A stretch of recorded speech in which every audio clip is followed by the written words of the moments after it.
నమస్కారం. భారతదేశానికి యూరోపియన్ల రాక. మనం ప్రీవియస్ క్లాసులో ఈ యూరోపియన్ల రాకలలో భారతదేశానికి వచ్చిన మొట్టమొదటిసారిగా వచ్చినటువంటి పోర్చుగీస్ వారు, తర్వాత వచ్చినటువంటి డచ్ వారు, ఆ తర్వాత డెన్మార్క్ దేశస్తుల గురించి చదువుకోవడం జరిగింది. ఈ క్లాసులో భారతదేశానికి బ్రిటిష్ వారి రాక. ఈ పోర్చుగీస్ వారు, డచ్చి వారు వచ్చేసి భారతదేశంలో తూర్పు దేశాలతో వర్తకం చేస్తూ ఉంటే, ఈ బ్రిటిష్ వారికి కూడా భారతదేశానికి పోయి తూర్పు దేశాలకు పోయి వర్తకం చేసుకోవాలనే ఆలోచన రావడం అనేది జరిగింది.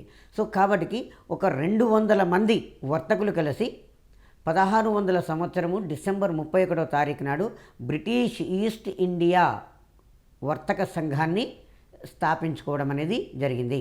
ఈ బిట్టు అనేది చాలాసార్లు మనకు కాంపిటేటివ్ ఎగ్జామ్లో అడుగుతున్నాడు. బ్రిటిష్ ఈస్ట్ ఇండియా వర్తక సంఘము ఏ సంవత్సరంలో స్థాపించబడింది? క్రీస్తు శకము 1600 సంవత్సరము డిసెంబర్ 31న స్థాపించబడింది.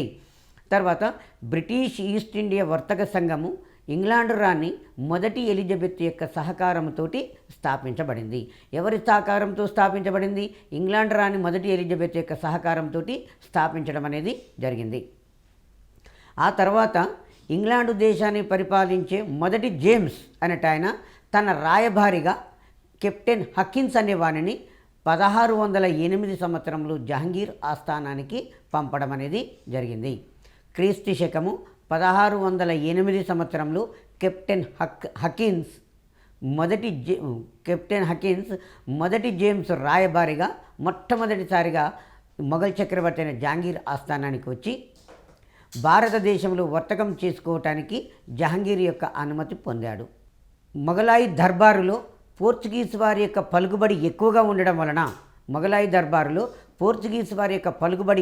ఉండడం వలన విలియం హకిన్స్ యొక్క ప్రయత్నము విఫలం కావడం అనేది జరిగింది.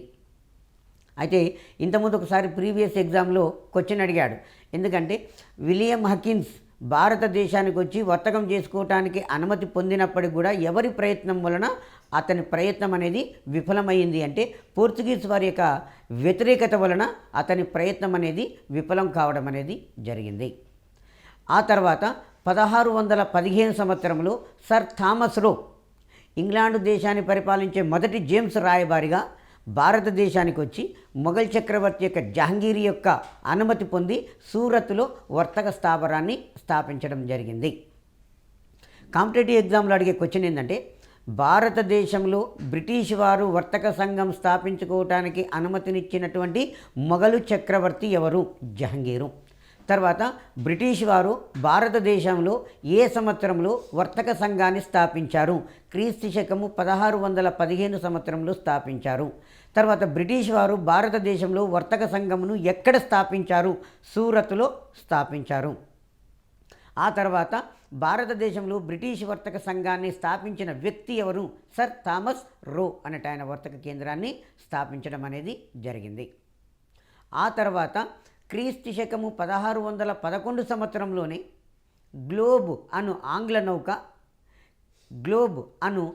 నౌక కెప్టెన్ హిప్సన్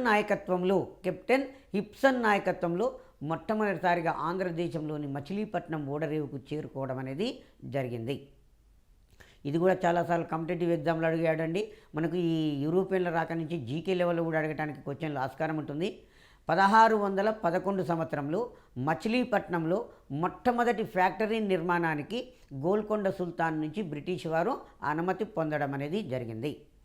ఆంధ్రదేశానికి వచ్చినటువంటి మొట్టమొదటి బ్రిటన్ నౌక పేరింది గ్లోబ్ అనే బ్రిటన్ నౌక. ఎవరి నాయకత్వంలో వచ్చింది? కెప్టెన్ హిప్సన్ నాయకత్వంలో 1611 సంవత్సరంలో మచిలీపట్నం ఓడరేవుకు రావడం అనేది జరిగింది. గోల్కొండ సుల్తాను మహమ్మద్ కులీ కుతుబ్ షా బ్రిటిష్ వారికి వర్తకం చేసుకోవడానికి అనుమతిని ఇవ్వడం అనేది జరిగింది ఆంధ్రదేశంలో. ఆ తర్వాత క్రీస్తు శకము 1639 సంవత్సరంలో ఫ్రాన్సిస్ డే చంద్రగిరి రాజు యొక్క ప్రతినిధి నుంచి చెన్నై ప్రాంతాన్ని కౌలుకు తీసుకున్నాడు. 1639 సంవత్సరంలో ఫ్రాన్సిస్ డే చంద్రగిరి రాజు యొక్క ప్రతినిధి నుంచి ఈ చెన్నై ప్రాంతాన్ని కౌలుకు తీసుకున్నాడు. తీసుకొని 1641 సంవత్సరంలో సెయింట్ జార్జి కోటను నిర్మించాడు. దాని తదంతరము మద్రాసు సమీపంలో కడలూరు అనేది ఉంటుంది. కడలూరు దగ్గర సెయింట్ డేవిడ్ కోట అనే దానిని నిర్మించారు. మనకు ఎగ్జామ్లో ఎట్లా అడుగుతాడంటే సెయింట్ జార్జి కోట ఎక్కడ ఉన్నది, సెయింట్ జార్జి కోట ఎక్కడ ఉన్నది, మద్రాసులో ఉన్నది. సెయింట్ డేవిడ్ కోట ఎక్కడ ఉన్నది, కడలూరులో ఉన్నది. తర్వాత బెంగాలులోని బాలాసోర్, హుగ్లీ, కాశీం బజార్లు బ్రిటిష్ వారి యొక్క వర్తక కేంద్రాలుగా చెప్పుకోవచ్చు. బెంగాల్లో నుండి బాలాసోర్, హుగ్లీ, కాశీం బజార్లు బ్రిటిష్ యొక్క వర్తక కేంద్రాలు. 1690 సంవత్సరంలో జాబ్ చార్నాక్ కృషి ఫలితంగా సుతానుతి, కాళీఘాట్, గోవిందపూర్ మొదలైన గ్రామాలు కలిసి కలకత్తా గ్రామంగా ఏర్పాటు కావడం అనేది జరిగింది. క్రీస్తు శకము 1690 సంవత్సరంలో జాబ్ చార్నాక్ కృషి ఫలితంగా సుతానుతి, కాళీఘాట్, గోవిందపూర్ ఈ 3 గ్రామాలు కలిసి కలకత్తా గ్రామంగా ఏర్పాటు కావడం అనేది జరిగింది. అయితే ఒకసారి కాంపిటేటివ్ ఎగ్జామ్లో అడిగాడు, గతంలో ప్రీవియస్ ఎగ్జామ్లలో కలకత్తా అనే పేరు ఈ నగరము పేరు మీదుగా వచ్చింది. కాళీఘాట్ పేరు మీదుగా కలకత్తా అనే పేరు రావడం అనేది జరిగింది. బ్రిటిష్ వారు ఈ కలకత్తాలో 1696 సంవత్సరంలో సెయింట్ విలియం కోటను నిర్మించడం అనేది జరిగింది. బ్రిటిష్ వారికి తూర్పు తీరంలో 3 ముఖ్యమైన కోటలు ఉన్నాయి. ఒకటి సెయింట్ విలియం కోట కలకత్తా, 2 సెయింట్ జార్జి కోట మద్రాసు, 3 సెయింట్ డేవిడ్ కోట కడలూరు సమీపంలో ఉన్నవి. మనకి ఎగ్జామ్లో సెయింట్ విలియం కోట ఎక్కడ ఉన్నది, కలకత్తాలో ఉన్నది. సెయింట్ జార్జి కోట ఎక్కడ ఉన్నది, మద్రాసులో ఉన్నది. సెయింట్ డేవిడ్ కోట ఎక్కడ ఉన్నది, కడలూరులో ఉన్నవి. ఆ తర్వాత భారతదేశంలో బ్రిటిష్ వారి యొక్క ప్రధాన వర్తక కేంద్రాలు తీసుకున్నట్లయితే మద్రాసు, బొంబాయి, కలకత్తా, మద్రాసు, బొంబాయి అనేది ప్రధానమైనటువంటి వర్తక కేంద్రాలు. ఇవే కాకుండా సూరత్, ఆగ్రా, హుగ్లీ, మచిలీపట్నాలలో కూడా వీరు వర్తక స్థావరాలను ఏర్పాటు చేసుకోవడం అనేది జరిగింది. భారతదేశానికి వర్తకం కొరకు వచ్చినటువంటి చివరి ఐరోపా దేశము ఫ్రెంచి వారు. భారతదేశానికి వర్తకం కొరకు వచ్చినటువంటి మొట్టమొదటి ఐరోపా దేశము పోర్చుగల్ దేశము. చివరి దేశము ఫ్రెంచి దేశము. ఫ్రెంచి అన్నా ఫ్రాన్సు అన్నా ఒకటే. ఈ ఫ్రెంచి ఈస్ట్ ఇండియా కంపెనీ పూర్తిగా ప్రభుత్వ కంపెనీ. భారతదేశానికి వచ్చినటువంటి పోర్చుగీస్ వారు, డచ్చి వారు, ఇంగ్లాండ్ వాళ్ళు, డెన్మార్క్ వాళ్ళు అండ్ దెన్ వీళ్ళందరూ కూడా ఏంది అంటే పూర్తిగా ప్రైవేటు కంపెనీలు. కానీ ఇందులో ఒక ఫ్రెంచి కంపెనీ మాత్రమే పూర్తిగా ప్రభుత్వ కంపెనీ. ఈ విధంగా కూడా క్వశ్చన్ వస్తుంటుంది. ఈ క్రింది యూరోపియన్ కంపెనీలలో పూర్తిగా ప్రభుత్వ కంపెనీ ఏది అని, పూర్తిగా ప్రభుత్వ కంపెనీ అనేది ఏది, దానిని గుర్తించము. ఫ్రెంచి ఈస్ట్ ఇండియా కంపెనీ అనేది పూర్తిగా ప్రభుత్వ కంపెనీ. ఆ తర్వాత ఈ క్రింది యూరోపియ దేశస్తులలో భారతదేశానికి వర్తకం కొరకు వచ్చిన చివరి దేశం ఏది గుర్తించుము అని అంటారు. ఫ్రెంచి అన్న ఫ్రాన్స్ అన్న ఒకటే. అండ్ దెన్ క్రీస్తు శకము 1664 సంవత్సరంలో ఫ్రాన్స్ చక్రవర్తి 14వ లూయి యొక్క ఆర్థిక మంత్రి కోల్బర్ట్ అనేట ఆయన ఫ్రెంచి ఈస్ట్ ఇండియా కంపెనీని స్థాపించడం అనేది జరిగింది. క్రీస్తు శకము 1664 సంవత్సరంలో ఫ్రాన్స్ చక్రవర్తి 14వ లూయి యొక్క ఆర్థిక మంత్రి కోల్బర్ట్ ఫ్రెంచి ఈస్ట్ ఇండియా కంపెనీని స్థాపించారు. ఇందులో చూడండి, మనకు భారతదేశానికి వర్తకం కొరకు వచ్చిన చివరి ఐరోపా దేశము ఫ్రెంచి ఈస్ట్ ఇండియా కంపెనీ. ఈ క్రింది యూరోపియన్ దేశాల కంపెనీలలో పూర్తిగా ప్రభుత్వ కంపెనీని గుర్తించము. ఫ్రెంచి ఈస్ట్ ఇండియా కంపెనీ పూర్తిగా ప్రభుత్వ కంపెనీ. ఫ్రెంచి ఈస్ట్ ఇండియా కంపెనీని ఎవరు స్థాపించారు? 1664లో 14వ లూయి ఆర్థిక మంత్రి కోల్బర్ట్ దీన్ని స్థాపించడం అనేది జరిగింది. ఆ తర్వాత భారతదేశంలో ఫ్రెంచి వారి యొక్క తొలి వర్తక స్థావరము 1668 సంవత్సరంలో సూరత్లో స్థాపించారు. భారతదేశంలో ఫ్రెంచి వారి తొలి వర్తక స్థావరము 1668 సంవత్సరంలో సూరత్లో స్థాపించడం జరిగింది. ఆ తర్వాత 1669లో మచిలీపట్నము, 1674లో పుదుచ్చేరిలో వర్తక కేంద్రాలు, 1669లో మచిలీపట్నము, 1674లో పుదుచ్చేరిలో వర్తక కేంద్రాలను స్థాపించారు. ఈ పుదుచ్చేరి అనే పట్టణాన్ని ఒక ముస్లిం రాజు నుంచి ఫ్రాంకోయిస్ మార్టిన్ కొని ఈ పుదుచ్చేరి నగరాన్ని నిర్మించుకోవడం అనేది జరిగింది. పుదుచ్చేరి అన్న పాండిచేరి అన్న ఒకటే, పుదుచ్చేరి అన్న పాండిచేరి అన్న ఒకటే. పుదుచ్చేరి నగర నిర్మాత, పుదుచ్చేరి అనే పట్టణాన్ని ఎవరు నిర్మించారు అంటే ఫ్రాంకోయిస్ మార్టిన్ అనేట ఆయన నిర్మించాడు. దాని తదంతరము 1690 సంవత్సరంలో హుగ్లీ నది ఒడ్డున చంద్రనగర్, హుగ్లీ నది ఎక్కడ ఉంటుంది? కలకత్తాలో ఉంటుంది, బెంగాల్ రాష్ట్రంలో ఉంటుంది. 1690 సంవత్సరంలో హుగ్లీ నది ఒడ్డున చంద్రనగరు, 1723లో యానాము, 1725లో మలబారు తీరంలో మహి అనేవి ఫ్రెంచి వారి యొక్క వర్తక కేంద్రాలు. 1739లో కోరమండలం తీరంలోని కరైకలలో ఫ్రెంచి వాళ్ళు వర్తక కేంద్రాలు స్థాపించారు. ఫ్రెంచి వారు భారతదేశంలో ఎక్కడెక్కడ వర్తక కేంద్రాలను స్థాపించారు? 1690 సంవత్సరంలో హుగ్లీ నది తీరాన చంద్రనగరు, 1723 సంవత్సరంలో యానాము కాకినాడ దగ్గర ఉంటుంది, 1725 సంవత్సరంలో మలబారు తీరంలోని మహి అనే ప్రాంతము, ఆ తర్వాత 1739 సంవత్సరంలో కోరమండల్, తూర్పు తీరాన్ని కోరమండల్ తీరం అని పిలుస్తాం, కోరమండల్ తీరంలోని కరైకాలలో ఫ్రెంచి వారు వర్తక స్థావరాలను ఏర్పాటు చేసుకోవడం అనేది జరిగింది. తదంతరము 1742 సంవత్సరం నుంచి 1755 సంవత్సరాల వరకు పాండిచేరి డైరెక్టర్ జనరల్గా పనిచేసినటువంటి డూప్లే అనే అధికారి భారతదేశంలో ఫ్రెంచి స్థాపనకు కృషి చేశాడు. చాలా ఇంపార్టెంట్. మనకి ఎగ్జామ్లో ఏమని క్వశ్చన్ అడుగుతుందంటే భారతదేశంలో ఫ్రెంచి యొక్క అధికార స్థాపనకు మిక్కిలి కృషి చేసిన వ్యక్తి ఎవరు అంటే డూప్లే అనే ఫ్రెంచి గవర్నర్ జనరల్ భారతదేశంలో ఫ్రెంచి అధికార స్థాపనకు కృషి చేశాడు. ఆ తర్వాత భారతదేశంలో, దక్షిణ భారతదేశంలో ఈ కర్ణాటక ప్రాంతంలో బ్రిటిష్ వారికి, ఫ్రెంచి వారికి, బ్రిటిష్ వర్తక సంఘానికి, ఫ్రెంచి వర్తక సంఘానికి కర్ణాటక రాజ్యంలో ఆధిపత్యం కొరకు జరిగినటువంటి యుద్ధాలనే కర్ణాటక యుద్ధాలు అంటాం. ఎగ్జామ్లో ఏం క్వశ్చన్ అడుగుతాడంటే కర్ణాటక యుద్ధాలు ఎవరెవరి మధ్య జరిగినవి? ఫ్రెంచి ఈస్ట్ ఇండియా కంపెనీకి, బ్రిటిష్ ఈస్ట్ ఇండియా కంపెనీకి మధ్యన కర్ణాటక యుద్ధాలు అనేవి జరిగినవి. ఈ ఫ్రెంచి కంపెనీకి, బ్రిటిష్ కంపెనీతో పాటుగా కర్ణాటక రాజ్యంలో, హైదరాబాదు రాజ్యంలో జరిగినటువంటి వారసత్వ ఘర్షణలు కూడా ఈ రెండు కంపెనీలు కూడా జోక్యం చేసుకుని యుద్ధానికి కారణాలు కావడం అనేది జరిగింది. ఆంగ్లో ఫ్రెంచి కంపెనీల మధ్య జరిగిన యుద్ధాలను కర్ణాటక యుద్ధాలు అంటారు. ఎందుకు కర్ణాటక యుద్ధాలు అంటే కర్ణాటక రాష్ట్రంలో జరిగినాయి, కర్ణాటక రాష్ట్రంలో ఈ యుద్ధాలు జరిగినాయి. దక్షిణ భారతదేశంలో కర్ణాటక రాజ్యంలో బ్రిటిష్ వర్తక సంఘానికి, ఫ్రెంచి వర్తక సంఘానికి మధ్యన యుద్ధాలు జరిగినవి. ఎక్కడ జరిగినవి? కర్ణాటక రాజ్యంలో జరిగినవి.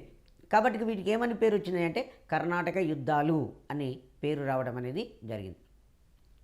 దూర దక్షిణ ప్రాంతాన్ని, తమిళనాడు యొక్క దూర దక్షిణ ప్రాంతాన్ని, తమిళనాడు యొక్క ఉత్తర ప్రాంతాన్ని అని చెప్పేస్తాం. తమిళనాడు యొక్క ఉత్తర ప్రాంతాన్ని కర్ణాటక అని పిలవడం అనేది జరుగుతుంటుంది. ఈ కర్ణాటక ప్రాంతానికి ఆర్కాటు అనేది రాజధాని. కర్ణాటక రాజ్యానికి రాజధాని ఆర్కాటు. దీని పాలకుడు ఎవరంటే దోస్తు అలీ అనేట ఆయన దీని పాలకుడు. ఇక్కడ ఒక్కసారి దృష్టి పెట్టి వినండి. దూర దక్షిణ ప్రాంతాన్ని కర్ణాటక అని పిలుస్తారు. కర్ణాటక రాజ్యానికి రాజధాని ఆర్కాటు. కర్ణాటక రాజ్యానికి రాజధాని ఆర్కాటు అని పిలుస్తాం. ఈ కర్ణాటక రాజ్యాన్ని పరిపాలిస్తున్న వ్యక్తి ఎవరంటే దోస్తు అలీ అనేట ఆయన కర్ణాటక ప్రాంతాన్ని పరిపాలిస్తున్నాడు. ఆ తర్వాత దక్కన్లో మొఘల్ సుబేదార్ నిజాం ఉల్ ముల్క్. ఈ దక్షిణ భారతదేశంలో మొఘల్ సుబేదార్గా నియమింపబడిన వ్యక్తి ఎవరంటే నిజాం ఉల్ ముల్క్ అనేట ఆయన, నిజాం ఉల్ ముల్క్. ఆయనే తదంతరము ఈ హైదరాబాదు రాజ్యాన్ని స్థాపించిండు. ఎవరు? హైదరాబాదు రాజ్య స్థాపకుడు ఎవరు? నిజాం ఉల్ ముల్క్. అంతకుముందు ఆయన మొఘల్ సుబేదార్గా ఈ దక్కన్ ప్రాంతంలో నియమించారు. అయితే ఇక్కడ దక్షిణ భారతదేశంలో మనకు మహారాష్ట్ర ప్రాంతంలో మరాఠీలు అనేవాళ్ళు పరిపాలిస్తున్నారు. ఈ మహారాష్ట్రలు కర్ణాటక రాజ్యం మీద దాడి చేసి దోస్తు అలీని చంపేశారు. దోస్తు అలీని చంపేసి అతని అల్లుడు చందా సాహెబ్ను బందీగా తీసుకొని పోవడం అనేది జరిగింది. మహారాష్ట్రలు కర్ణాటక రాజ్యం మీద దాడి చేసి దాని పాలకుడైనటువంటి దోస్తు అలీని చంపేసి అతని అల్లుడైనటువంటి చందా సాహెబ్ను బందీగా మహారాష్ట్రకు తీసుకొని పోవడం అనేది జరిగింది. దోస్తు అలీ చంపబడిన తర్వాత దోస్తు అలీ యొక్క కుమారుడు సఫ్దర్ అలీ అనేట ఆయన కర్ణాటక నవాబ్ అయ్యాడు. దోస్తు అలీ తదనంతరం కర్ణాటక నవాబ్ ఎవరయ్యారంటే సఫ్దర్ అలీ కర్ణాటక నవాబు కావడం అనేది జరిగింది. నిజాం ఉల్ ముల్క్ ఈ సఫ్దర్ అలీని పదవిలో నుంచి తీసేసి అన్వరుద్దీన్ను కర్ణాటక నవాబుగా నియమించడం అనేది జరిగింది.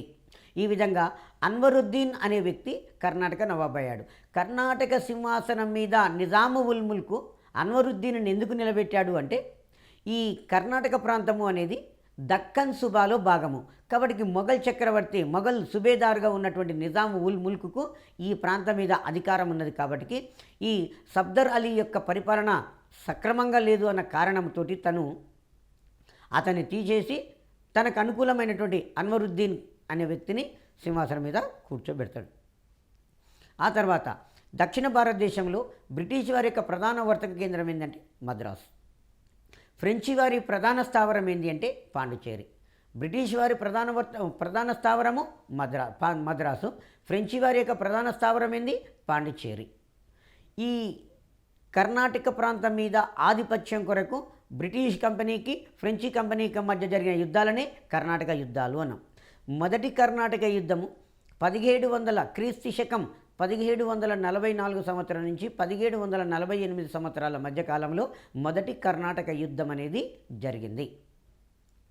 1740 సంవత్సరంలో ఐరోపాలో ఆస్ట్రియా ప్రష్యాల మధ్యన ఆసియా వారసత్వ యుద్ధం అనే 1740 సంవత్సరంలో ఐరోపాలో ఆస్ట్రియా ప్రష్యాల మధ్యన ఆసియా వారసత్వ యుద్ధం అనేది ప్రారంభమైంది.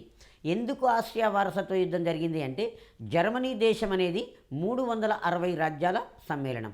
ఈ 360 రాజ్యాల మీద ప్రష్యా దేశం ఆధిపత్యం సాధించడానికి ఆసియా దేశం ఆధిపత్యం సాధించడానికి ఘర్షణ జరిగింది. అక్కడ ఘర్షణ జరగడం అనేది జరిగింది. దాని ఫలితంగా ఇక్కడ మొదటి కర్ణాటక యుద్ధం అనేది ప్రారంభమైంది. ఎగ్జామ్లో క్వశ్చన్ ఎట్లా వస్తుందంటే మొదటి కర్ణాటక యుద్ధము దేని కారణంగా ప్రారంభమైంది? 1740లో ఐరోపాలో జరిగినటువంటి ఆసియా వారసత్వ యుద్ధం వలన మొదటి కర్ణాటక యుద్ధము ప్రారంభమైంది. 1740 సంవత్సరంలో ఐరోపాలో ఆస్ట్రియా ప్రష్యాల మధ్యన జరిగినటువంటి ఆసియా వారసత్వ యుద్ధం వలన ఈ మొదటి కర్ణాటక యుద్ధం అనేది ప్రారంభమైంది. ఈ కర్ణాటక యుద్ధ కాలంలో బ్రిటిష్ అధికారి కమోడోర్ బార్నెట్ అనేట ఆయన బ్రిటిషు అధికారి. ఫ్రెంచి గవర్నరు డూప్లే అనేట ఆయన. ఆ తర్వాత ఈ మారిషస్ దీవులలో ఉన్నటువంటి ఫ్రెంచి అధికారి లాబోర్డ్ నాయ్. మారిషస్ దీవులలో ఉన్నటువంటి ఫ్రెంచి అధికారి లాబోర్డ్ నాయ్. అన్వరుద్దీన్ ఇక్కడ మనకు అక్కడ ఆసియా వారసత్వ యుద్ధం ప్రారంభం కాగానే ఈ కర్ణాటక ప్రాంతంలో కూడా బ్రిటిష్ వారు ఏం చేశారు? ఫ్రెంచి వారి మీదకి యుద్ధానికి పోయారు. యుద్ధానికి సన్నద్ధంగా లేనటువంటి ఫ్రెంచి వారు ఏం చేశారు?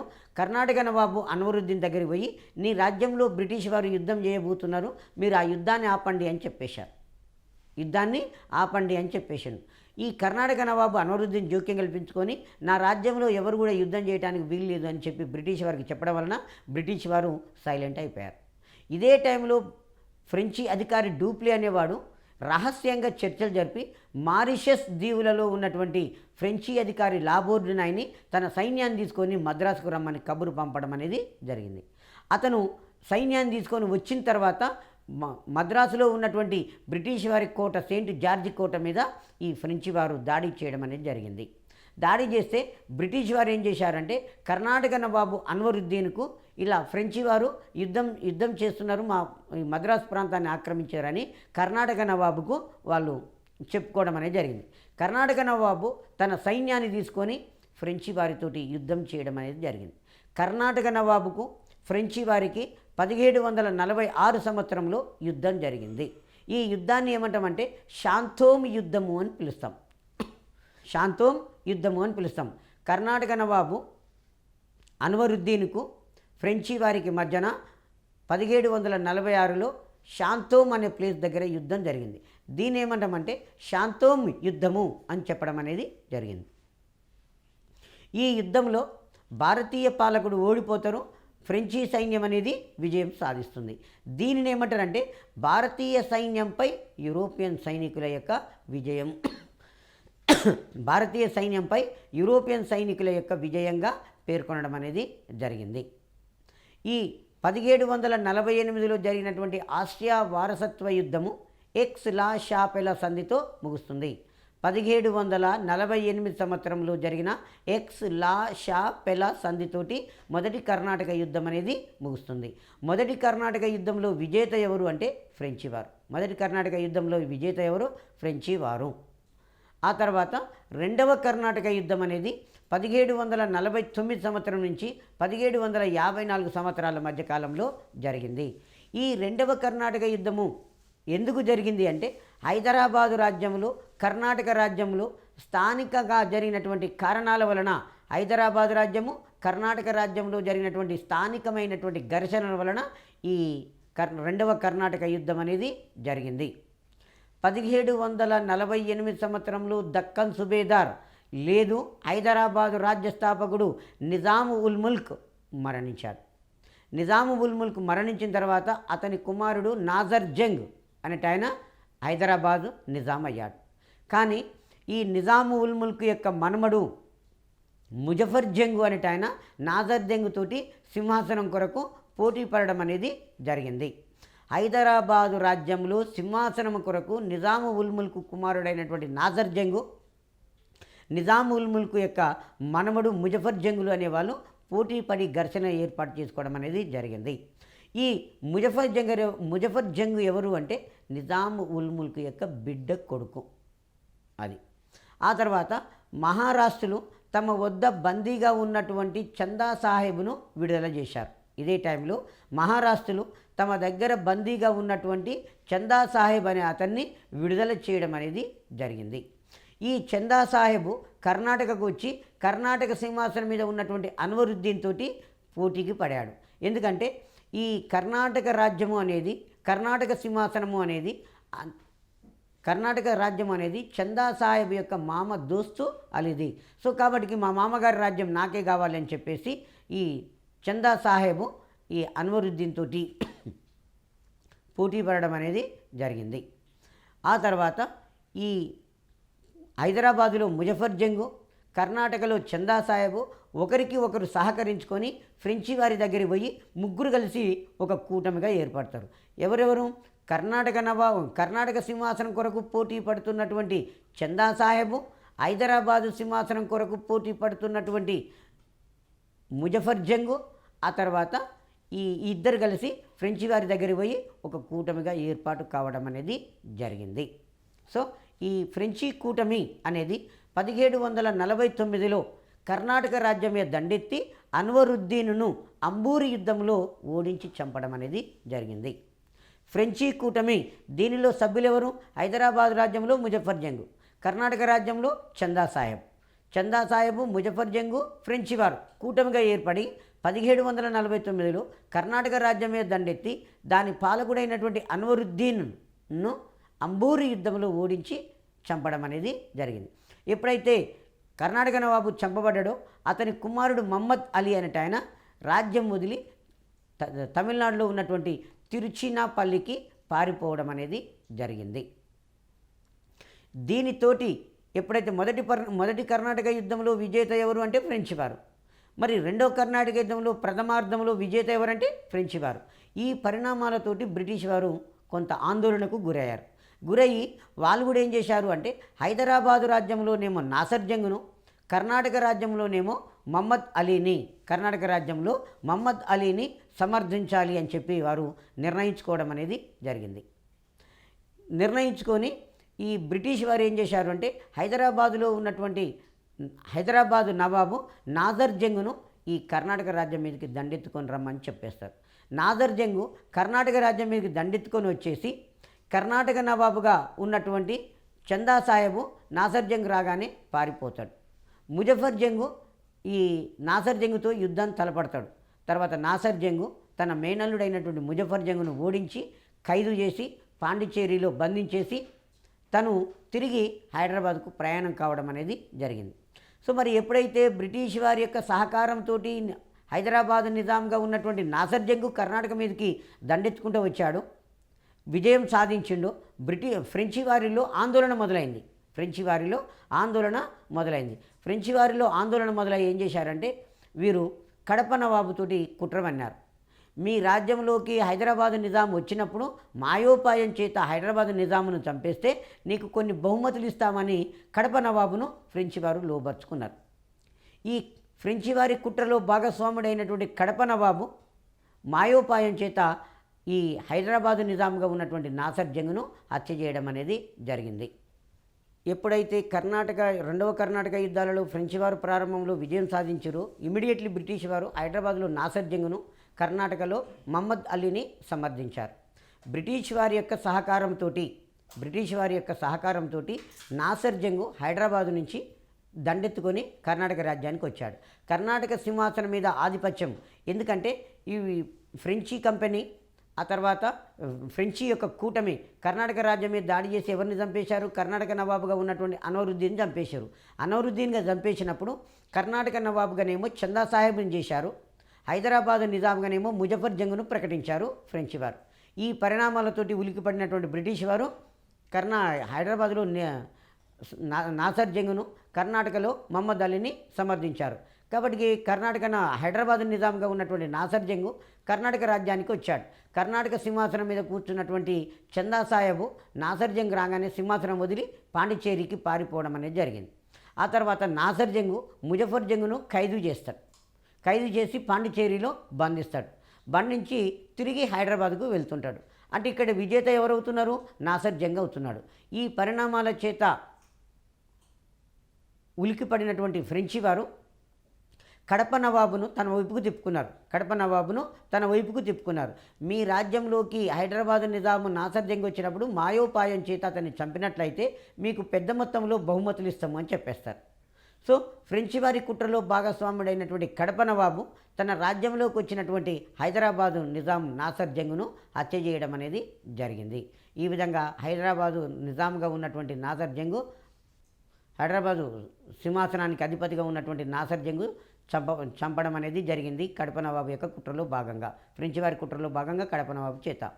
ఆ తర్వాత ఫ్రెంచి వారు ఏం చేశారు అంటే పాండిచ్చేరిలో ఖైదీగా ఉన్నటువంటి ముజఫర్ జంగును ఫ్రెంచి వారు పాండిచ్చేరిలో బందీగా ఉన్నటువంటి ముజఫర్ జంగును ఆ పాండిచ్చేరిలోనే జైల్లో నుంచి విడిపించి పట్టాభిషేకం జరిపి బుస్సీ అనే అధికారిని తోడుగా ఇచ్చేసి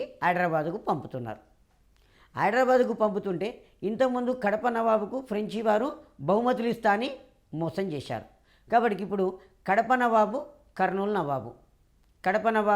కర్నూలు నవాబు ఇద్దరు కలిసి ఏం చేశారు అంటే ఈ బుస్సీ రక్షణలో హైదరాబాదుకు పోతున్నటువంటి ముజఫర్ జంగును కడప జిల్లా లక్కిరెడ్డిపల్లి వద్ద అతన్ని చంపివేయడం అనేది జరిగింది.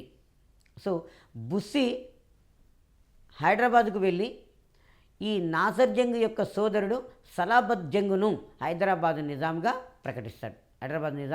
ప్రకటిస్తాడు. ఈ బుస్సీ సలాబత్ జంగ్ చేశాడు అంటే ఫ్రెంచి వారికి గుంటూరు జిల్లా తర్వాత ఉత్తర సర్కార్లను ఫ్రెంచి వారికి ఇవ్వడం అనేది జరిగింది. సలాబత్ జంగు గుంటూరు జిల్లాలో ఉన్నటువంటి ఉత్తర సర్కారు ప్రాంతాలను, సలాబత్ జంగు తనను హైదరాబాద్ నిజాంగా ప్రకటించినందుకు బ్రిటిష్ వారికి గుంటూరు మినహా ఉత్తర సర్కారులను ఫ్రెంచి వారికి ఇవ్వడం అనేది జరిగింది. గుంటూరు మినహా అంటే శ్రీకాకుళం, విజయనగరం, విశాఖపట్నము, తూర్పుగోదావరి, పశ్చిమ గోదావరి, కృష్ణా ఈ అన్నిటిని కూడా ఉత్తర సర్కారులు అని చెప్పేస్తాం. ఫ్రెంచి అధికారి బుస్సీ హైదరాబాదుకు పోయి సలాబత్ జంగ్ అనే వాణిని హైదరాబాదు నిజాంగా ప్రకటించాడు.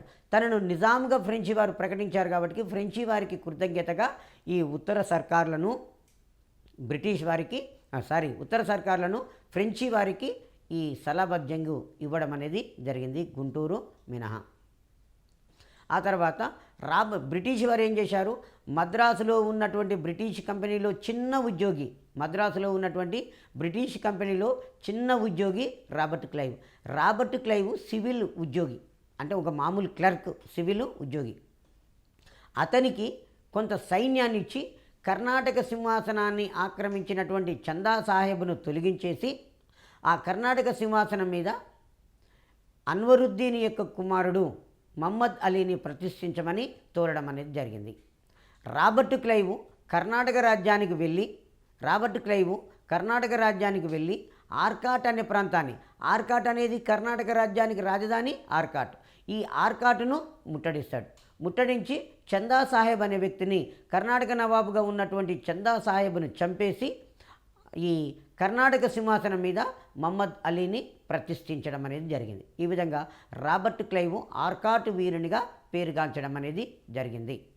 మనం ఎగ్జాంపుల్ ఏమంటారంటే ఆర్కాట్ వీరునిగా పేరుగాంచిన వ్యక్తి ఎవరు, రాబర్ట్ క్లైవ్ ఆర్కాట్ వీరునిగా పేరుగాంచాడు. ఈ రాబర్ట్ క్లైవ్ కర్ణాటక సింహాసనం మీద ఎవరిని కూర్చోబెట్టాడు అంటే మహమ్మద్ అలీ అనే వ్యక్తిని కర్ణాటక సింహాసనం మీద కూర్చోబెట్టడం అనేది జరిగింది. ఆ తర్వాత 1751 సంవత్సరంలో ముజఫర్ జంగ్ని 1751 సంవత్సరంలో ముజఫర్ జంగ్ని కడప నవాబు హత్య చేయడం అనేది జరిగింది. క్లైవ్ ఆర్కాట్ వీరునిగా ప్రసిద్ధికి చెందడం అనేది జరిగింది. రెండవ కర్ణాటక యుద్ధంలో ఎవరు ఓటమి చెందారు అంటే ఫ్రెంచి వారు ఓటమి చెందడం అనేది జరిగింది. మరి ఫ్రెంచి వారి ఓటమికి కారణాలు ఏంటి అంటే ఇది పూర్తిగా ప్రభుత్వ కంపెనీ.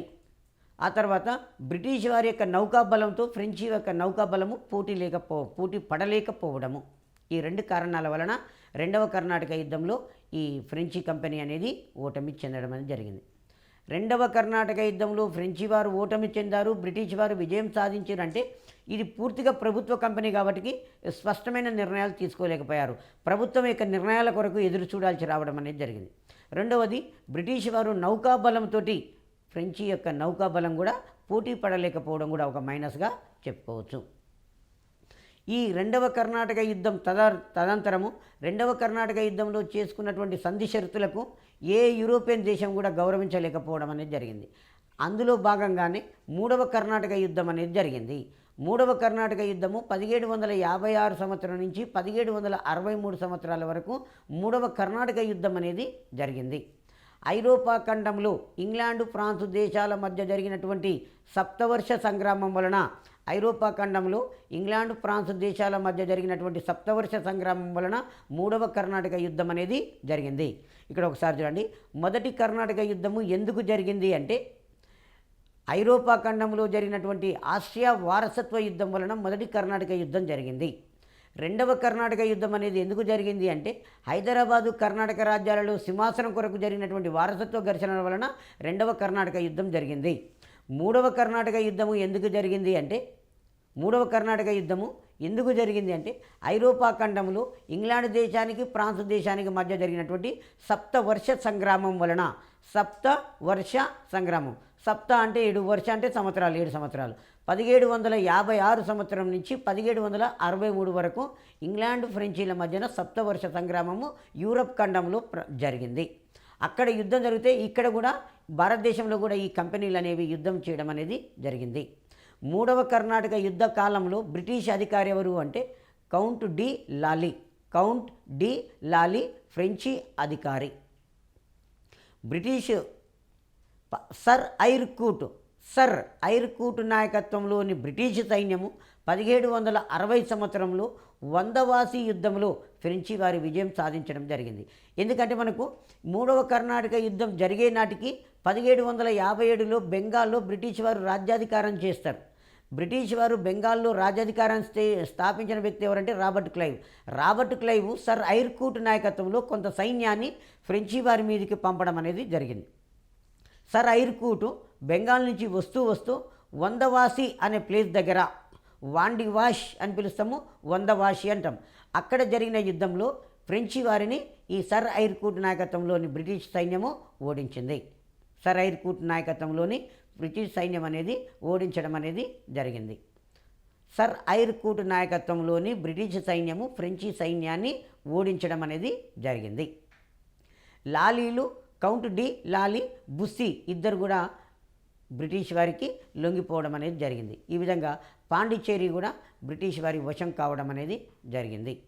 సప్తవర్ష సంగ్రామము 1763 సంవత్సరంలో జరిగినటువంటి పారిస్ సంధితోటి 1763లో జరిగినటువంటి పారిస్ సంధితోటి ఈ సప్తవర్ష సంగ్రామం అనేది ముగిసింది. ఈ సంధి ముగిసిన తర్వాత భారతదేశంలో ఏ యూరోపియన్ కంపెనీ మరొక యూరోపియన్ కంపెనీ ప్రాంతాన్ని జయించినట్లయితే ఎవరి కూడా వాళ్ళకి తిరిగి ఇచ్చేసుకోవాలనేది అక్కడ ఒక ఒప్పందం ఉంది. ఆ ఒప్పందంలో భాగంగా భారతదేశంలో ఫ్రెంచి ఈస్ట్ ఇండియా కంపెనీలను తిరిగి బ్రిటిష్ వారి యొక్క స్థావరాలను వారికి ఇచ్చేసినప్పటికీ కూడా అప్పటికే రాజకీయంగా పలుకుబడి కోల్పోయినటువంటి ఫ్రెంచి వారు ఇక భారతదేశంలో రాజకీయంగా బలం పుంజుకోలేకపోవడం అనేది జరిగింది. సో మనకు ఈ కర్ణాటక యుద్ధాల యొక్క ఫలితాన్ని తీసుకున్నట్టయితే మొదటి రెండవ కర్ణాటక యుద్ధాలలో అంటే మొదటి కర్ణాటక యుద్ధంలో విజేత ఫ్రెంచి వారు, రెండవ కర్ణాటక యుద్ధంలో హైదరాబాదులోనేమో ఫ్రెంచి వారి పలుకుబడి పెరిగిపోయింది, తర్వాత కర్ణాటక ప్రాంతంలోనేమో బ్రిటిష్ వారి పలుకుబడి పెరిగిపోయింది. మూడవ కర్ణాటక యుద్ధంలో పూర్తిగా బ్రిటిష్ వారు విజయం సాధించడం అనేది జరిగింది. ఈ విధంగా ఈ యుద్ధాల వలన భారతదేశంలో బ్రిటిష్ వారి యొక్క పలుకుబడి పూర్తిగా తగ్గిపోయి పాండిచ్చేరికి మాత్రమే అయిపోయారు. ఫ్రెంచి వారి యొక్క పలుకుబడి పూర్తిగా తక్కువైపోయింది, పాండిచ్చేరికే పరిమితం అయిపోయారు. బ్రిటిష్ వారి యొక్క పలుకుబడి పెరిగింది, బ్రిటిష్ వారి యొక్క పలుకుబడి అనేది పెరిగింది. ఈ విధంగా 1615 సంవత్సరంలో భారతదేశానికి వర్తకం కొరకు వచ్చినటువంటి ఐరోపా దేశము ఇంగ్లాండ్ దేశము ఈ కర్ణాటక యుద్ధాలలో జోక్యం కల్పించుకొని కర్ణాటక రాజ్యము హైదరాబాదు రాజ్యాలలో ఆధిపత్యంలోకి రావడం అనేది జరిగింది. దీని తర్వాత కర్ణాటక యుద్ధాల ద్వారా అప్రమత్తుడైనటువంటి బెంగాల్ నవాబు సిరాజుద్దౌలా నా రాజ్యంలో ఎవరు కూడా కోటలు కట్టుకోవడానికి వీలు లేదని ఒక హుకుం జారీ చేస్తాడు. కర్ణాటక యుద్ధాల ద్వారా అప్రమత్తుడైనటువంటి బెంగాల్ నవాబు సిరాజ్ ఉద్దౌలా నా రాజ్యంలో ఏ ఇతర యూరోపియన్ కంపెనీ కూడా వర్తక స్థావరాలను కట్టుకోవడానికి వీలు లేదు అని ఒక ఫర్మానా జారీ చేస్తాడు. అతని ఫర్మానాకు ఇతర యూరోపియన్ కంపెనీలు బద్దులై ఉంటే ఒక బ్రిటిష్ వారు అతని అధికారాన్ని లెక్కబెట్టకుండా కోటను కట్టుకోవడం అనేది జరుగుతుంది. సో కాబట్టి ఈ సిరాజ్ ఉద్దౌలా 1756 సంవత్సరంలో కలకత్తా మీద దాడి చేస్తాడు. కలకత్తా మీద దాడి చేసి ఒక 146 మంది బ్రిటిష్ వారిని ఒక చిన్న ఇరుకైన గదిలో బంధించాడు. 146 మంది బ్రిటిష్ వారిని ఒక చిన్న ఇరుకైన గదిలో బంధించేసి తెల్లారి వచ్చి తలుపులు తెరిచేసరికల్లా అందులో దాదాపుగా 143 మంది దాదాపుగా చనిపోవడం అనేది జరిగింది. ఒక 146 మందిని బంధిస్తే 23 మంది మాత్రమే అందులో బతికారట. అంటే 123 మంది మరణించారు అని లెక్క. ఈ సంఘటనను కలకత్తా చీకటి గది ఉదాంతము అంటాం. బ్లాక్ హోల్ ట్రాజడీ ఇంపార్టెంట్ అండి. కలకత్తా చీకటి గది ఉదాంతం ఏ సంవత్సరంలో జరిగింది? కలకత్తా చీకటి గది ఉదాంతము ఏ సంవత్సరంలో జరిగింది? 1756 సంవత్సరంలో కలకత్తా చీకటి గది ఉదాంతము జరిగింది. బ్లాక్ హోల్ ట్రాజడీ అంటాం దాన్ని. కలకత్తా చీకటి గది ఉదాంతానికి కారకుడు ఎవరు అంటే ఈ కలకత్తా బెంగాల్ నవాబు సిరాజ్ ఉద్దౌలా అనటైన. ఈ సంఘటనతోటి ఉలికిపడినటువంటి బ్రిటిష్ వారు, ఎందుకంటే రెండవ కర్ణాటక యుద్ధంలో రాబర్ట్ క్లైవ్ను పంపించి విజయం సాధించారు కాబట్టి ఈ పరిణామాల చేత బ్రిటిష్ వారు అప్రమత్తులయ్యి రాబర్ట్ క్లైవ్ను భూమార్గం ద్వారా పెద్ద సైన్యం ఇచ్చి కలకత్తాకు పంపడం అనేది జరిగింది. అట్లాగే అడ్మిరల్ వాట్సన్ నాయకత్వంలో సముద్ర మార్గం ద్వారా మరొక కంపెనీని పంపించారు. భూమార్గం ద్వారానేమో రాబర్ట్ క్లైవ్ నాయకత్వంలో పెద్ద సైన్యాన్ని ఇచ్చి కలకత్తాకు పంపారు. ఎందుకంటే కలకత్తా చీకటి గది ఉదాంతం ఎందుకు జరిగిందో దాని పరిష్కారాన్ని కనుగొనమని పంపించారు. తర్వాత రాబర్ట్ క్లైవ్కు సహాయం పడమని చెప్పేసి అడ్మిరల్ వాట్సన్ నాయకత్వంలో మరొక కంపెనీని ఈ సముద్ర మార్గం ద్వారా కలకత్తాకు పంపడం అనేది జరిగింది. ప్లాసీ యుద్ధము 1757 జూన్ 23వ తారీఖు నాడు చాలా ఇంపార్టెంట్. భారతదేశ చరిత్ర గతిని మార్చినటువంటి నిర్ణయాత్మకమైన యుద్ధాలలో ప్లాసీ యుద్ధం అనేది ఒకటి. ప్లాసీ యుద్ధము 1757 సంవత్సరము జూన్ 23వ తారీఖు నాడు జరిగింది. ఎవరెవరి మధ్య జరిగిందంటే కలకత్తా నవాబు అయినటువంటి సిరాజుద్దౌలా వర్సెస్ రాబర్ట్ క్లైవ్ల మధ్యన ఈ ప్లాసీ యుద్ధం అనేది జరిగింది. ప్లాసీ యుద్ధంలో విజేత ఎవరు అంటే రాబర్ట్ క్లైవ్. ప్లాసీ యుద్ధంలో విజేత ఎవరు? రాబర్ట్ క్లైవ్ అనేట ఆయన ప్లాసీ యుద్ధంలో విజేతగా చెప్పుకోవడం అనేది జరిగింది. ఈ విధంగా భారతదేశానికి వర్తకం కొరకు వచ్చినటువంటి బ్రిటిష్ కంపెనీ 1757లో బెంగాల్లో రాజకీయ అధికారాన్ని స్థాపించడం జరిగింది. ఆల్రెడీ కర్ణాటక యుద్ధాల ద్వారా పరోక్షంగా కర్ణాటక రాజ్యంలో, హైదరాబాద్ రాజ్యంలో ఈ అధికారాన్ని చెలాయించడం మొదలుపెట్టారు. కానీ ప్లాసీ యుద్ధం ద్వారా ప్రత్యక్షంగా ఈ బెంగాల్ ప్రాంతానికి పాలకులుగా అవతరించడం అనేది జరిగింది. ప్లాసీ యుద్ధము భారతదేశంలో బ్రిటిష్ అధికార స్థాపనకు నాంది పలికింది.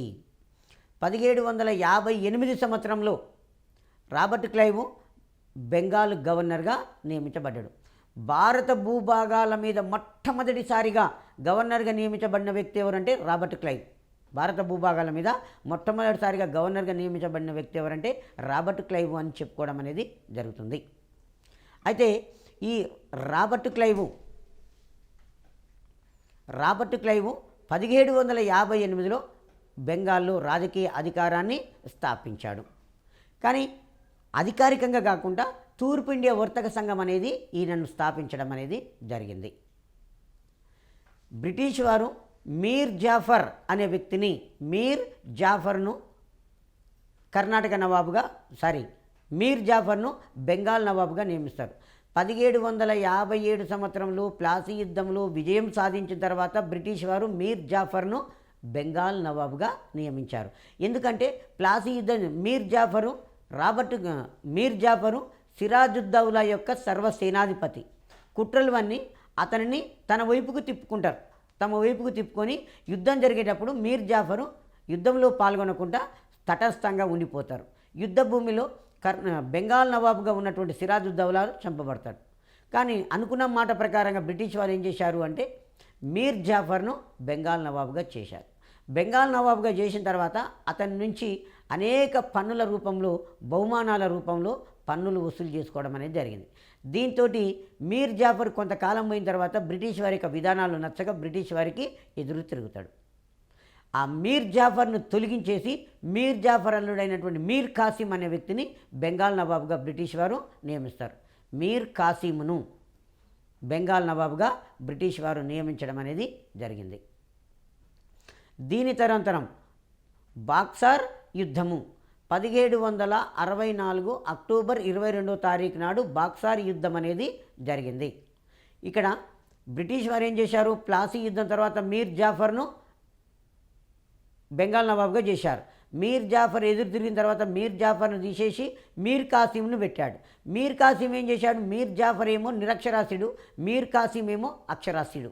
కాబట్టి ఏం చేశాడంటే బ్రిటిష్ వారి యొక్క దోపిడీ విధానాన్ని అణికట్టడానికి అనేక మార్గాలు అనుసరించాడు. భారతీయ వర్తకులు బ్రిటిష్ వారితోటి సమానంగా వర్తకం చేసుకోవడానికి కూడా మీర్ కాసిము అనుమతినిచ్చి బ్రిటిష్ వారిని లెక్కబెట్టకుండా తను పరిపాలన చేస్తున్నాడు.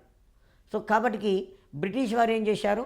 మీర్ కాసింను తీసేసి మళ్ళా మీర్ జాఫర్ అనే వ్యక్తిని బెంగాల్ నవాబుగా నియమించుకోవడం అనేది జరిగింది. ఈ పరిణామాలతోటి మీర్ కాసిము, అయోధ్య నవాబు షుజావుద్దౌలా, తర్వాత మొఘల్ చక్రవర్తి 2వ షా ఆలం ఒక కూటమిగా ఏర్పడ్డారు. బెంగాల్ నవాబు, మీర్ కాసిము, అయోధ్య నవాబు షుజావుద్దౌలా, మొఘల్ చక్రవర్తి 2వ షా ఆలం ఒక కూటమిగా వర్సెస్ బ్రిటిష్ వారు ఒక కూటమిగా బాక్సార్ యుద్ధం అనేది 1764 సంవత్సరము అక్టోబర్ 22వ తారీఖు నాడు జరిగింది. 1764 అక్టోబర్ 22వ తారీఖు నాడు బాక్సార్ యుద్ధం అనేది జరిగింది. ఈ బాక్సార్ యుద్ధంలో బ్రిటిష్ వారు విజయం సాధిస్తారు. ఈ భారతీయ కూటమి అనేది ఓటమి చెందడం అనేది జరిగింది. మీర్ కాసిం, అయోధ్య నవాబు షుజావుద్దౌలా, మొఘల్ చక్రవర్తి 2వ షా ఆలం వర్సెస్ బ్రిటిష్ వారు. ఎవరతను అంటే sir Hector Munro. Sir Hector Munro నాయకత్వంలోని సైన్యం మధ్యన యుద్ధం జరుగుతుంది. యుద్ధంలో విజేత ఎవరు అంటే బ్రిటిష్ వారిగా చెప్పుకోవడం అనేది జరిగింది. భారతీయ కూటమి ఓటమి చెందుతుంది. 1765 సంవత్సరంలో రాబర్ట్ క్లైవ్ను బెంగాల్ గవర్నర్గా నియమించడం అనేది జరిగింది. 1765 సంవత్సరంలో జరిగిన అలహాబాదు సంధి తోటి ఈ యుద్ధం అనేది ముగుస్తుంది. అంటే బాక్సార్ యుద్ధము అలహాబాదు సంధితో ముగియదు. ఏమంటారు అంటే భారతీయ పాలకుడికి బ్రిటిష్ వారికి మధ్యన 1765లో అలహాబాదులో ఒక సంధి అనేది జరుగుతుంది. ఈ సంధి ప్రకారంగా ఏం జరుగుతుందంటే మొఘల్ చక్రవర్తి ఢిల్లీని వదిలిపెట్టి అలహాబాదులో నివసించేటట్టుగా, ఆ తర్వాత అయోధ్య నవాబు అలహాబాదు కోరా ప్రాంతాలను అలహాబాదు కోరా ప్రాంతాలను మొఘల్ చక్రవర్తిగా ఇచ్చేటట్టుగా. ఒకసారి చూడండి, మొఘల్ చక్రవర్తి ఢిల్లీని వదిలిపెట్టి వచ్చేసి అలహాబాదులో నివసించేటట్టుగా, ఈ అయోధ్య నవాబు కోరా అలహాబాదు ప్రాంతాలను మొఘల్ చక్రవర్తికి ఇచ్చేటట్టుగా. మరి మొఘల్ చక్రవర్తి ఢిల్లీని వదిలిపెట్టి అలహాబాదులో నివసిస్తున్నాడు కదా, అతనికి రక్షణగా బ్రిటిష్ వారు రక్షణ కల్పించేటట్టుగా. తనకు రక్షణ కల్పించినందుకు ఈ మొఘల్ చక్రవర్తి ఏం చేశాడు అంటే, తనకు రక్షణ కల్పించినందుకు మొఘల్ చక్రవర్తి బ్రిటిష్ వారికి బెంగాలు, బీహారు, ఒరిస్సాలలో భూమి శిస్తు వసూలు చేసుకునే అధికారాన్ని కల్పించాడు. మొఘల్ చక్రవర్తి బెంగాలు, బీహారు, ఒరిస్సాలలో బ్రిటిష్ వారికి భూమి శిస్తు వసూలు చేసుకోవడానికి అవకాశము కల్పించడం జరిగింది. ఈ విధంగా ఈ యుద్ధం తర్వాత 1765లో రాబర్ట్ క్లైవ్ అనేవాడు బెంగాల్ గవర్నర్గా నియమించబడ్డాడు కదా. ఈ అలహాబాదులో జరిగినటువంటి సంధి మూలంగా ఏం చేసింది, బెంగాల్, బీహార్, ఒరిస్సాలలో భూమి శిస్తు వసూలు చేసుకునే అధికారం పొందిండు. దానిని ఏమంటామంటే దివానీ అధికారము అంటాం. దివానీ అధికారము అని చెప్పుకోవడం అనేది జరిగింది.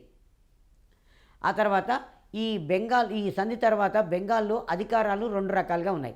ఒకటి దివానీ అధికారము, రెండవది నిజామత్ అధికారం.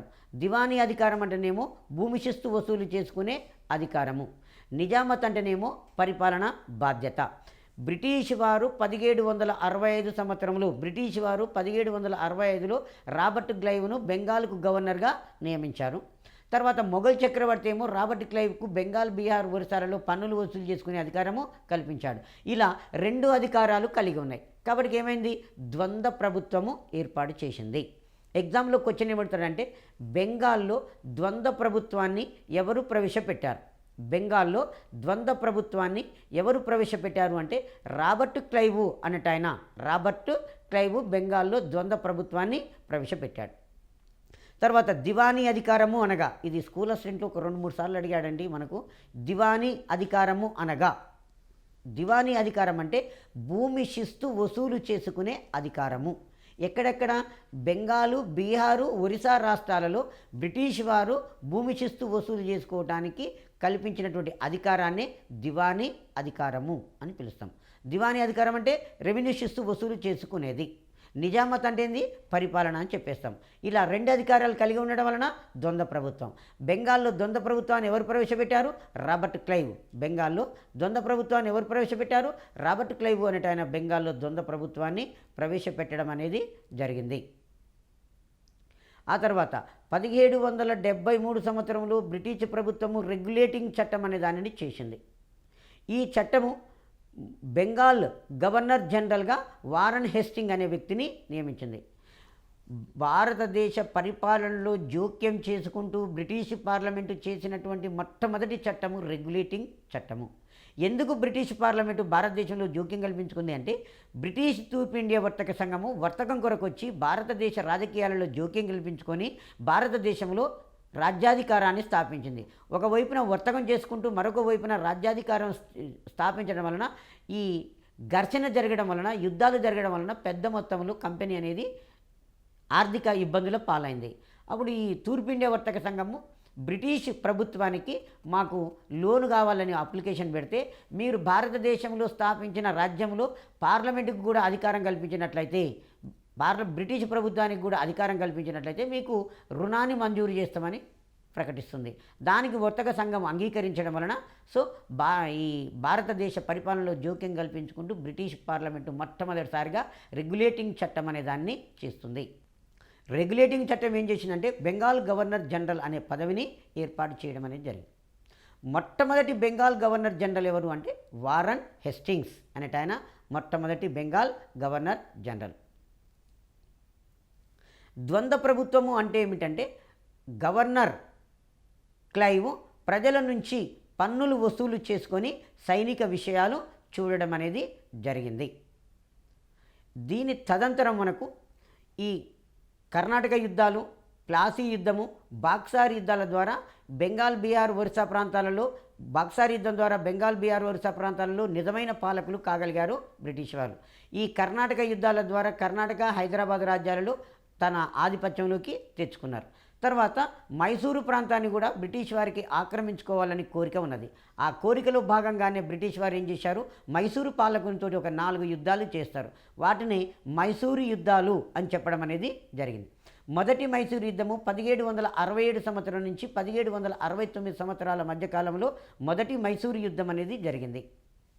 1767 సంవత్సరం నుంచి 1769 సంవత్సరాల మధ్యకాలంలో మొదటి మైసూరు యుద్ధం అనేది జరిగింది. ఈ యుద్ధం అనేది హైదర్ అలీని మొఘల్ చక్రవర్తి సరా రాష్ట్రానికి గవర్నర్గా నియమించారు. బ్రిటిష్ వారు హైదర్ అలీ మధ్యన యుద్ధం అనేది జరుగుతుంటుంది. ఈ యుద్ధంలో ఎవరు ఓటమి చెందారు అంటే బ్రిటిష్ వారు ఓటమి చెందారు. మొదటి మైసూరు యుద్ధము ఎవరెవరి మధ్య జరిగింది? మైసూరు నవాబు అయినటువంటి హైదర్ అలీకి బ్రిటిష్ వారికి మధ్యన జరిగింది.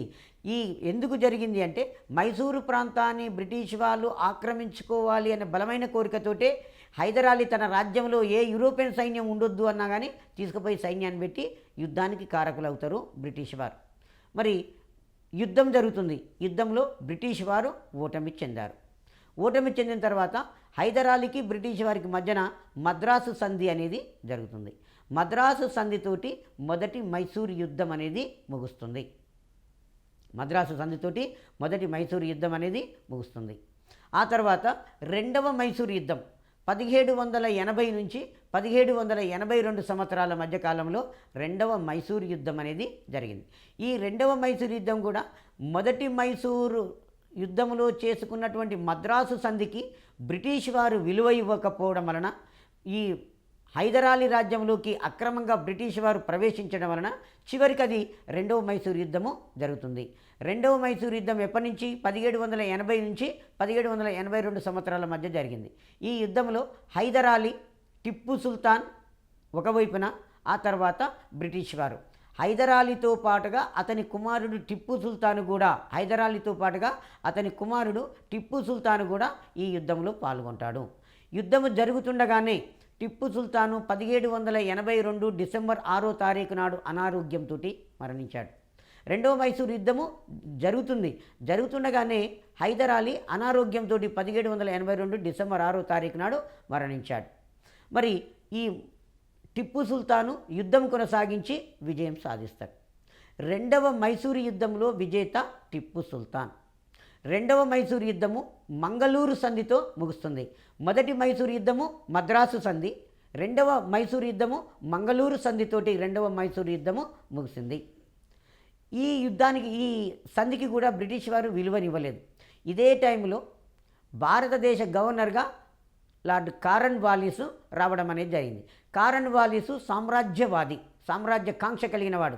ఎలాగైనా చేసి టిప్పు సుల్తాన్తో యుద్ధం చేసి టిప్పు సుల్తాన్ను ఓడించి మైసూరు రాజ్యాన్ని బ్రిటిష్ రాజ్యంలో విలీనం చేయాలనేది ఒక కోరికతోటి ఈ మూడవ మైసూరు యుద్ధానికి దారి తీస్తుంది.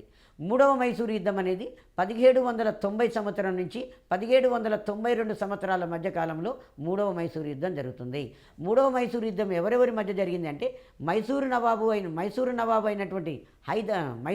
అయినటువంటి టిప్పు సుల్తాన్ వర్సెస్ కారన్ వాలిస్ల మధ్యన జరిగింది.